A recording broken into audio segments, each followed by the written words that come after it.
పులివెందుల్లో జగన్మోహన్ గెలవడు అనేవాళ్ళు ఎక్కువ మంది ఉన్నారు.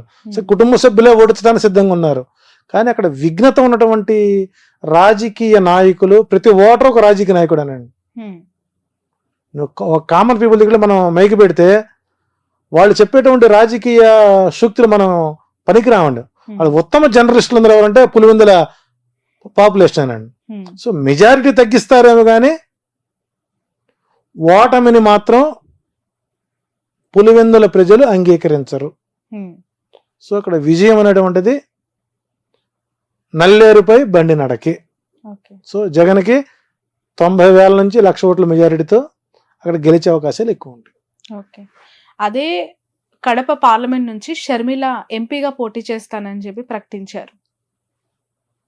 డిపాజిట్ వస్తే అదృష్టమే. ఒకటి గుర్తుపెట్టుకోండి, రాజశేఖర్ రెడ్డి గారి కుటుంబానికి ఉన్నటువంటి పరువు ప్రతిష్టల్ని వైఎస్ షర్మిల ఏంటండి, దశరథ మహారాజు కూటమికి వెళ్ళినటువంటి వశిష్ఠుడు సీతాదేవిని పిలిచి అమ్మా నీ భర్త ఎవరు అని అడిగాట. ఎవరు అని అడిగితే ఆమె ఏం చెప్పుంటుందండి? రావణుడు అమ్మగుడని చెప్పుకుందా? చెప్పలేదు. అయితే మా అయ్య జనక మహారాజు అని చెప్పుకుందా? లేదు. నేను దశరథ మహారాజు గారి కోడలండి అని చెప్పింది. దశరథ మహారాజు కోడలు అంటే నీకు పెళ్ళైనా నీవు నీ ఇంటి పేరు మార్చుకోకుండా నీ పుట్టింటి పేరునే పెట్టుకొని కట్టుకున్న మొగుడు యొక్క కుటుంబం యొక్క పేరు ప్రతిష్టలకి భంగం కలిగించే విధంగా నీవు వైఎస్ పేరు ఇంకా నువ్వు వాడుకుంటున్నావంటే ప్రజలేమి అక్కడ పిచ్చోళ్ళేం కాదండి. నిజంగా ఎప్పుడైతే ఈ కాంగ్రెస్ పార్టీలో చేరిందో ఆ రోజే నిజంగా రాజశేఖర రెడ్డి మరణించిన రోజండి మనం. కాబట్టి అక్కడ ప్రజలు షర్మిలను రాజశేఖర రెడ్డి కూతురుగా మరిచిపోయారు. ఆమె ఒక డిపాజిట్ వస్తే ప్రజలు ఆమెను సమర్థిస్తారు. ఆమె డిపాజిట్ కూడా రాదండి అక్కడ. ఇప్పుడు జగన్మోహన్ రెడ్డి గారి ప్రభుత్వం అనుకూలంగా ఉంది రావటానికి 109 నుంచి 107 నుంచి 118 సీట్ల వరకు వస్తుంది. అది ఏ రకంగా ప్రిడిక్ట్ చేశారు? జగన్మోహన్ రెడ్డి జాతకం చూసా, లేదంటే ఆయన పుట్టిన birth year and date of birth తోనా, లేదంటే ఈ కూటమిలో ఉన్న ఈ కలిసిన ముగ్గురు లీడర్ల జాతకం బట్ట? ఇక్కడ 175 స్థానాలు, ఏ స్థానానికి ఆ స్థాన బలం. ఉదాహరణకి నెల్లూరు పార్లమెంట్ ఉంది. 1952లో ఎస్టాబ్లిష్ అయినటువంటి నెల్లూరు పార్లమెంట్ ఎంపీ సీట్. ఆ రోజు ఉన్నటువంటి ప్లానెటరీ పొజిషన్ ఏంటి? యాజ్ పర్ మేధిని జ్యోతిష్యం ప్రకారం ఒక రాజకీయ ప్రొడక్షన్ చేయాలి అని అంటే ఆ ప్రాంతం ఎప్పుడు ఎస్టాబ్లిష్ అయింది, ఆనాటి గ్రహస్థితులేంటి, ఆనాటికి ఇప్పుడున్నటువంటి రాజకీయ నాయకుల యొక్క గ్రహస్థితులేంటి, పార్టీ ఆవిర్భావం ఏంటి, వ్యక్తిగత జాతకం ఎంతవరకు దోహదపడుతున్నటువంటి నిర్ణయాలు తీసుకున్నట్లయితే 2019లో 151 సీట్లకి ఆ భూమండలం ఆయనకు యోగించింది. సో 5 సంవత్సరాల సమయంలో ఆ గ్రహస్థితిలో అనేక రకాల మార్పులు వచ్చేసరి గురుమూడమే, శుక్రమూడమే, సూర్యచంద్ర గ్రహణాలు ఎక్కువ ఉన్నాయి, ముహూర్తాలు లేకపోవడం, కొంత అనుకూల గ్రహస్థితులు అనుకూల వాతావరణం లేకపోవడం, 2 శుభగ్రహాలకి 7 పాపగ్రహాలకి ఆధిపత్యాలు రావడం పూర్తి స్థాయిలో రాజకీయం మీద ప్రభావం పడుతుంది. 400 ఎంపీ సీట్లు కావాలనుకుంటున్న మోడీ గారికి కూడా ఈసారి ఎదురైతే ఎక్కువగా ఉంటుంది. 270, 280 వచ్చి ఆగిపోతాడు ఆయన కూడా. ప్రాంతీయ పార్టీల హవాలు ఎక్కువ అవుతాయి.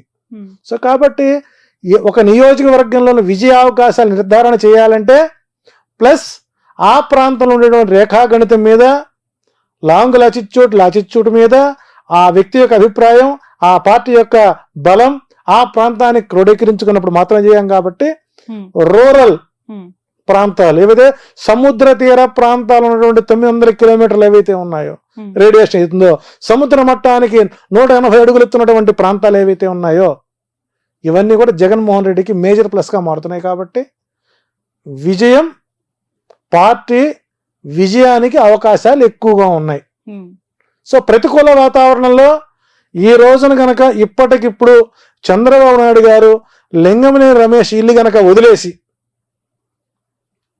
అప్పట్లో నేను బస్సులోనే పడుకున్నాను, బాత్రూంలో పడుకున్నాను అని చెప్పుకున్నాడు కదా, అట్టాగే పడుకుంటూ ఆయన పార్టీ ఆఫీసులో కానీ లింగమనేని ఆక్రమిత స్థలంలో కానీ బీ ఫారం ఇస్తే ఓటమి పాలయ్యే వాళ్ళు 112 మంది ఉంటారండి. ఈ బీ ఫారం ఇచ్చే వరకు వీళ్ళు ఉంటారని నమ్మకం లేదు, కొత్త వాళ్ళు వస్తారు రాకపోరని నమ్మకం లేదు.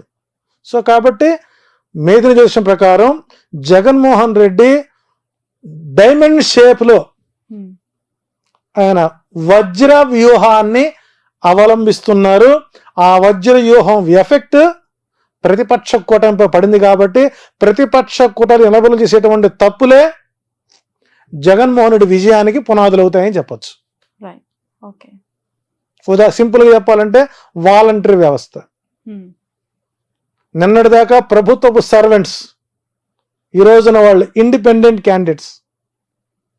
అప్పుడు ఆల్రెడీ మొదలుపెట్టారు, మేము ఫంక్షన్ ఇద్దాం అనుకున్నాం, చంద్రబాబు గారు సగ్గడ్డల రమేష్ గారి చేత ఈసీ కంప్లైంట్ ఇచ్చారు కాబట్టి మేము మీకు ఇవ్వలేకపోతున్నాం, ఇకపై మీకు సంక్షేమ పథకాలు రావు, దానికి మీ చంద్రబాబు గారు అడ్డుపడుతున్నారు కాబట్టి సంక్షేమానికి చంద్రగ్రహణం పట్టింది అని ఇప్పుడు స్వతంత్రంగా చెప్పే అవకాశాన్ని, ఒక కార్యకర్తగా మారే అవకాశాన్ని ఇచ్చింది ఎవరండి? చంద్రబాబు కదా. శ్రీకాళహస్తిలో బొజ్జల కొడుకు ఎమ్మెల్యే ఆస్పిరెంట్ వాలంటీర్లు ఉగ్రవాదులుగా పోలిస్తే గట్టి చట్నీ అచ్చెన్నాయుడు, అది ఆయన వ్యక్తిగతం, పార్టీకి సంబంధం లేదంటే ఆయన పొడి చేసేది ఏ పార్టీ నుంచి? ప్రొద్దుటూరులో ఒక తిరుగుబాటు బావుట ఎగరేసేటువంటి ఒక తెలుగుదేశం రెబల్ క్యాండిడేట్ వాలంటీర్లను గొడవలు తీసి బజారు మీద కొడతాం, అది మీకు మైనస్ కాదా? ఆడవాళ్ళని ఎక్స్పోర్ట్ చేస్తున్నారు అని పవన్ కళ్యాణ్ మాడతాం ఎఫెక్ట్ కాదా? 2,30,000 మంది వాలంటీర్లు వాళ్ళ కుటుంబ సభ్యులు ఎంతమంది ఉంటారండి? వాళ్ళ బంధుత్వం ఎంతమంది ఉంటారు? ఇవన్నీ మీ ఎఫెక్ట్ కాదా? లారీ డ్రైవర్ నీకు ఇస్తే నీకెందుకు, అడుక్కోవడం ఇస్తే నీకెందుకు, టిప్పర్కి ఇస్తే నీకెందుకు అంటే జగన్మోహన్ రెడ్డి వేసినటువంటి వజ్రాయుధంలో వ్యూహంలో కూటమి ఇరుక్కొని వాళ్ళు చేసే తప్పులు ఎదుటి వారికి విజయ అవకాశాలు వారికి వారే అందిస్తున్నటువంటి తరుణంలో జగన్మోహన్ రెడ్డి గారి విజయం సునాయాసం అవ్వచ్చు. అట్లాగని చెప్పేసి కూటమిలో వ్యతిరేకత వచ్చింది, ఫ్లెక్సీలు తగలబెడుతున్నారు, గుడ్డలు తగలబెడుతున్నారు, కార్యకర్తలను కొడుతున్నారు కాబట్టి మనం గెలిచాము అని కనుక వైసీపీ కార్యకర్తలు రిలాక్స్ అయితే ప్రమాదం పొంచి ఉంటుంది. ఈ నిర్లిప్తత, ఈ అసహాయత, ఈ తిరుగుబాటు, ఈ ఉద్యమాలు, ఈ కొట్లాటలు, ఈ తగలబెట్టుకోటాలు ఇవన్నీ చంద్రబాబు నాయుడు ఆడేటువంటి ప్లాన్ సి. ప్లాన్ బి అంటే జనసేనని బీజేపీని ఓడించటం. ప్లాన్ సి అంటే వ్యతిరేకత ఉన్నదని ఒక కలరింగ్ ఇచ్చి కార్యకర్తల్ని మోహరించి వైసీపీ వాళ్ళని రిలాక్స్ చేయడం. కాబట్టి చంద్రబాబు నాయుడు గారు పోల్ మేనేజ్మెంట్లో దిట్ట అని పవన్ కళ్యాణ్ గారు ఒప్పుకున్నారు. వారికి కావాల్సిన దాష్టికులు కావాలి, నాయకులు కాదు, సలహాలు ఇచ్చేవాళ్ళు కాదు, సూచనలు ఇచ్చేవాళ్ళు కాదు. చూడండి ఆ వీడియో చూడండి మీరు. నాకు దాష్టికులు కావాలి అంటే రౌడీ మొక్క కావాలి, తగలబెట్టేవాళ్ళు కావాలి, మడ్రలు మానభంగాలు చేసేవాళ్ళు కావాలి, లూటులు చేసేవాళ్ళు కావాలి. వీళ్ళ మన కర్మక రాజకీయ నాయకులు. సో కాబట్టి సంక్షేమమే జగన్కి శ్రీరామ రక్ష. నవరత్నాలే నవగ్రహాలై నవ పాలకులై జగన్మోహన్ రెడ్డికి అనుకూలంగా ఉంటుంది. అందులో శని ఈసారి మంత్రి అయ్యాడు, రాజు ఏం చేయలేడు. సస్యాధిపతి, రసాధిపతి, అర్ఘ్యాధిపతి, సైన్యాధిపతి శని అయ్యాడు. కాబట్టి శని ఎవరికి బలంగా ఉన్నాడంటే జగన్మోహన్ రెడ్డికి బలంగా ఉన్నాడు. కర్షకులకు, శ్రామికులకు సపోర్ట్ ఎవరైతే ఏ రాజు అయితే సహకరిస్తాడో ఆ రాజ్యం సుభిక్షంగా ఉంటుంది. అప్పులు పాలైపోయింది. చాణక్యని చదివి చావండి ఒక్కసారి రాజకీయ నాయకులు. ఏ రాష్ట్రం అయితే ఆర్థికంగా వెనుకంజ వేసి ఉంటుందో ఆ రాజ్యంలో సంక్షేమం అందినట్టుగా లెక్క అని శ్రీకృష్ణదేవరాయల రాజ్యాంగంలోనే ఉంది, ఆయన రాజ్యపాలనలో ఉంది, చాణక్యుడు రాశాడు. కాబట్టి వీళ్ళు త్యాగాలకు మారిపోయారు, త్యాగ నిరతులు, పవిత్ర బంధాలు, అక్రమ బంధం ఎంత చెప్పాలంటే. చంద్రబాబు నాయుడు గారికి, బాలకృష్ణ గారికి, లోకేష్ గారికి, వాళ్ళ తోడలుడికి, వాళ్ళ బామ్మరిదికి 5 సీట్లు, పురంధరేశ్వర గారికి 6 సీట్లు. వీళ్ళకి త్యాగాల మీద అవసరాలు లేవండి. పాపం నాగబాబు ఏం పాపం చేశాడండి. నాగబాబు లైన్లో ఉంటే ఆ రాజమండ్రి హోటల్లో 320 రూము హ్యాపీగా పడుకున్నాడుగా వచ్చి ఆయన సీట్ అవ్వలేదు. రఘురామకృష్ణరాజు గారు తిట్టకుండా పెట్టినట్టు రఘురామకృష్ణరాజు గారికి సీట్ ఇవ్వలేదు. ఏం పాపం చేశాడు చెప్పండి. బ్యాంకు లూటీలు చేసిన వాళ్ళకి, ఆర్థిక మోసాలు చేసిన వాళ్ళకి, సెక్స్ కాలుమనే సెక్స్ రాకెట్ వాళ్ళకి, ఇంకా చెప్పాలంటే రైతు ఉద్యమం పేరుతో పెట్టినటువంటి డబ్బుని స్వాధీనం చేసుకుని కాస్త బొజ్జగించి ఆయన కొలికపూడి శ్రీనివాస్ గారికి తలకాలు తీసేస్తా ఉన్న వాళ్ళకి. ఇది కూటమి అండి. ఏ భావజాలం ఈ కూటమి?